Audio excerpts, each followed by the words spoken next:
There are things that happen to us in our normal course of life that are surprises or, things that we wouldn't expect necessarily happening today, but we all know are going to happen over time.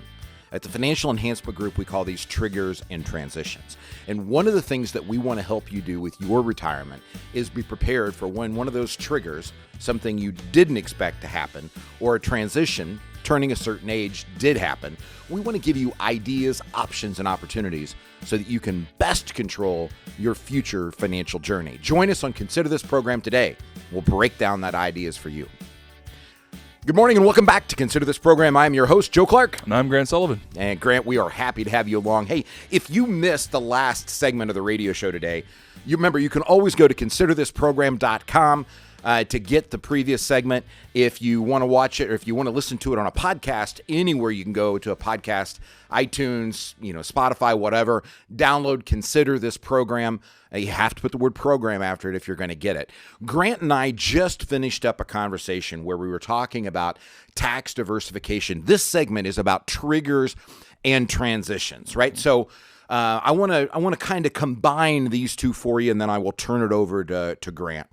So in my life, a transition exists. In my mind, I should say, a transition exists when somebody reaches a particular age where something happens that's just kind of part of the natural fabric of life, right? It's when you go to retire. It's when it's time to take Social Security.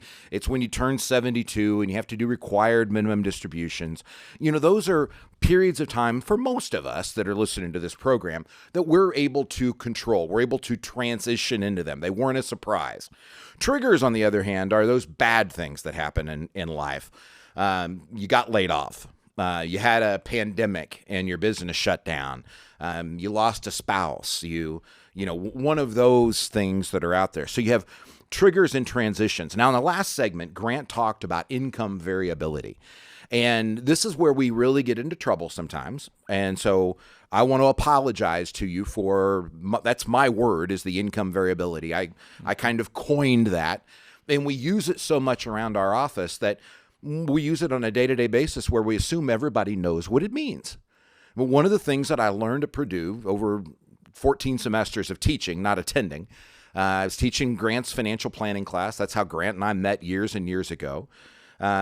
And one of the best things that I got was having to start over 14 times. Just because I taught you this conversation or you this subject doesn't mean that everybody else knows it. So when we're talking about income variability, and this is critical as you approach retirement, from a business owner standpoint, it is very, very common to have a year where they have a lot of income and a year maybe where they have a lot of expenses.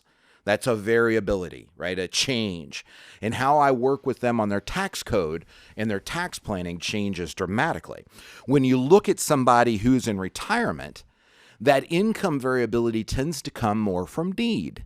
Let's say you're 65 years old and you decide it's time to buy a boat or an RV or, a second place that you want to live in.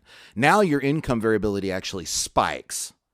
The reason Grant and I talked about tax diversification in the last section of the show was to help you understand we want you to pick and choose where we want to take the dollars. Just because you want to spend more in a given year doesn't mean that it should drive you to a higher tax bracket. And yet that's precisely what happens if you don't do tax planning. And that's why the show is really driven behind that. So, Grant, sorry for the long-winded answer, but right. Go ahead, talk to me about some triggers and transitions and what you've seen and that go on in your practice, where we help our families and what we can do about it. Absolutely. And really getting in the title of the show, are your retirement assumptions misguided?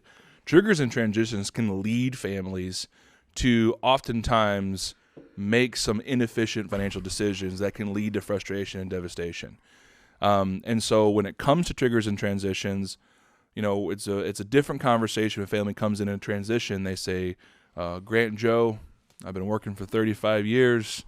My beautiful bride and I, we're hanging up the keys and we're going to go enjoy traveling in our RV that we just purchased. And, can we do this lifestyle and take our kids to Africa with us? Great.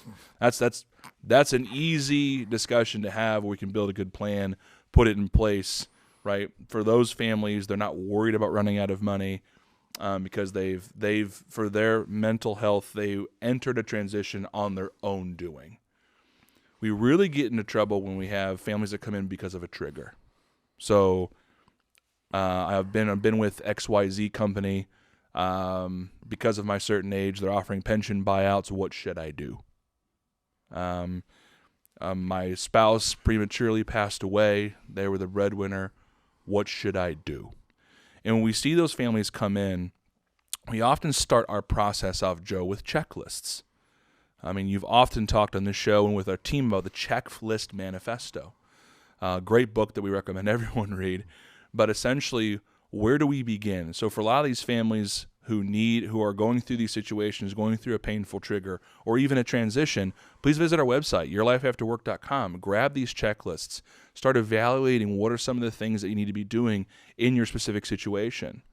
And the other one that I love the most is these often triggers and transitions bring families and individuals to start evaluating, oh my goodness, do I need a financial professional like the Financial Enhancement Group to start helping me make these decisions? We have a checklist for that. How do you hire a financial advisor? What questions should you ask? We put these resources together, and these are triggers and transitions for you to use, even if it's not with us, because one thing that we always ask, and Joe, I think you brought this question as we were discussing what we're going to do for the show on Friday, and it's a beautiful one, and it's who notifies you when assumptions change, or who adjusts, more importantly, assumptions when things change. Because a lot of times in a trigger, we're made to make decisions out of fear or out of a rushed sense of need. And when you can sit back and pause and look at your situation effectively and efficiently from a tax perspective, from a standard of living perspective, etc., a lot of that fear comes down and you can effectively plan through a painful transition. So one thing always to remember is when assumptions change, you need to know who the fiduciary in the room is. And fiduciary is this word that our industry has used for a long time that Joe is often misunderstood because everyone just says they're one.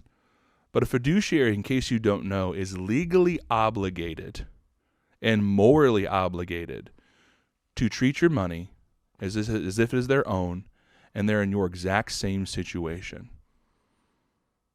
I'll say that again. Legally obligated and morally obligated to address your resources as if it is theirs and they're in your exact same situation. So when you're going, that's why we created that list for the advisor. When you're going to address a situation and you're in a transition or trigger and you need to evaluate who's going to help you along the way, that's why that checklist we created for advisors was so important as well. I think you have to acknowledge that life is going to come harder some days than it is others, and be prepared. People tend to make emotional responses, and you can't help that. It's why they say that only a fool would have himself as an attorney, and doctors don't practice on themselves or their family. There's reasons for that, and for many of you that are listening to this program, you have made all of the financial decisions on your own. Your 401k, your spouse's 401k or 403b. What to do with a 529, how maybe you've even done your own taxes. We have an awful lot of people that, even though we are tax junkies, we have an awful lot of people who still continue to do, and even into retirement, their own tax return. And that's why Grant says that there's a difference between tax planning and tax preparation. But when life comes at you rough and tough, and those days do occur, whether we like it or not, you have got to have a disciplined response that is already well thought out, or you're in problems. You just have trouble, and you can make bad decisions. We talk about triggers and transitions because there's some of them that are coming up, right? When you're going to turn 65 and you're going to be eligible for Medicare, you can call us 6 months early and go, what do I do about Medicare Part B? What options should I be thinking about for a supplement?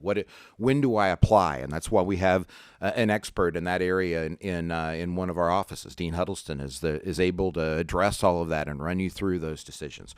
What happens when we turn 72? And Grant or Aaron or somebody in our team can talk to you about how required minimum distributions work and the best way to address that. And Aaron, our Director of Financial Planning, is a certified Kingdom advisor. He can talk to you about qualified charitable distributions and how the money comes out. Those are things that, to a degree, we can prepare ahead of.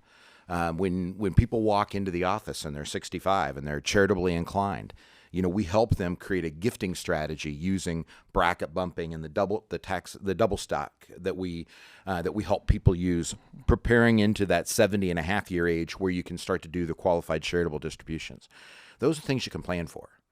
What you can't plan for are the things that come really, really hard and out of the blue. And that's why we built those checklists, Grant. That's why they're there. Mm-hmm. And if you've got something that's going on in your life that,